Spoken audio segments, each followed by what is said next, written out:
Hiya, in this tutorial I'll be showing you how to make a haunted forest infinity light. So this is just a project that's going to make a kind of neat Halloween decoration. For this you're going to need some sort of cardboard box. I'm using this medium size post box. Usually you send stuff in it through the post, but I'm actually going to use it to create this.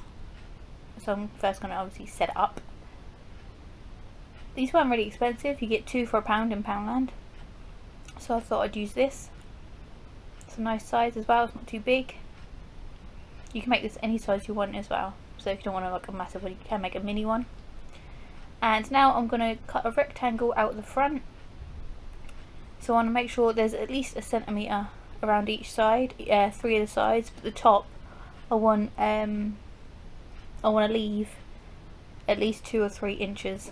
Because I'm going to hide the lights in the top part and you don't want to see them showing.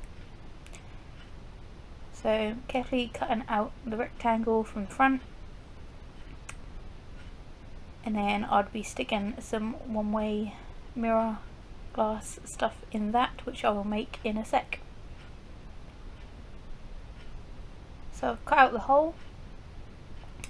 And then next I'm going to you can get some glass or you can use some plastic, and you want it the same size as the box because this is going to go on the inside. And all I've done is covered it in some one-way mirror film.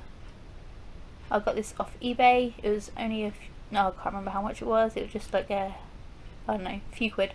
It weren't any more than a fiver and that was like a big roll. So I've used it in quite a few projects. I'm going to carefully cover the glass in this,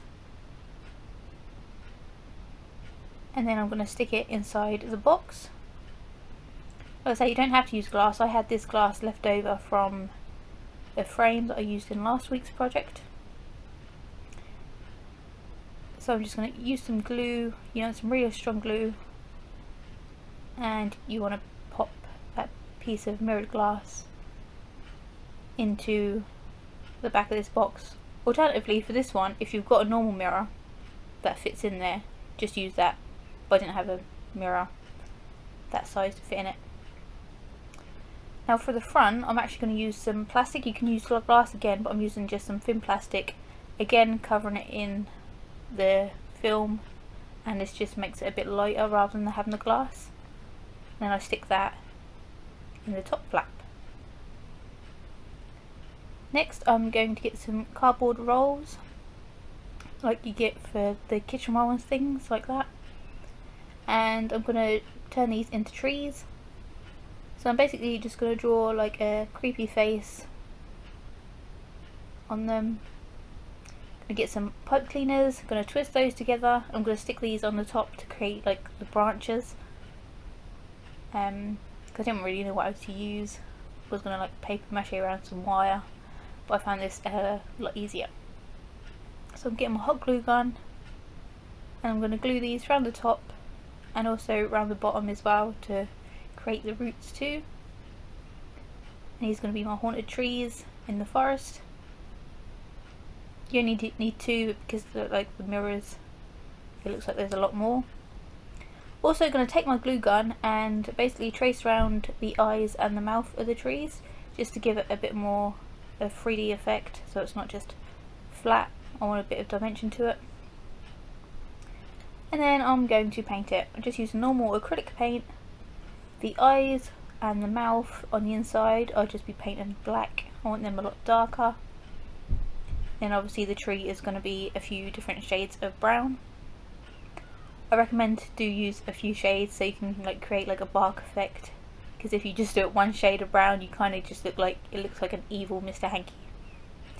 So keep that in mind. And I did actually lose the next bit of footage. I'm so sorry, but it wasn't really that much. It was just me sticking everything together. So I put a tree either side inside the box and some fake grass at the bottom. Also just another small bit of plastic on top of the trees, so the lights don't fall down in the middle. And I've just taken some green fairy lights, also put a hole in the side of that box so I can turn it on and off from the outside. And then close it up, and then that's pretty much it. Though I didn't want a box to look like messy how it is, so I got some of this sticky pack plastic that kind of looks like wood. Again, I got this from Poundland. You can get it from DIY stores and things as well. The kind you'd usually use on countertops and things, just to make it a bit nicer. And then this is it when it's done. So sorry I lost that footage, but hopefully you could tell what I was doing. Thanks for watching. Bye!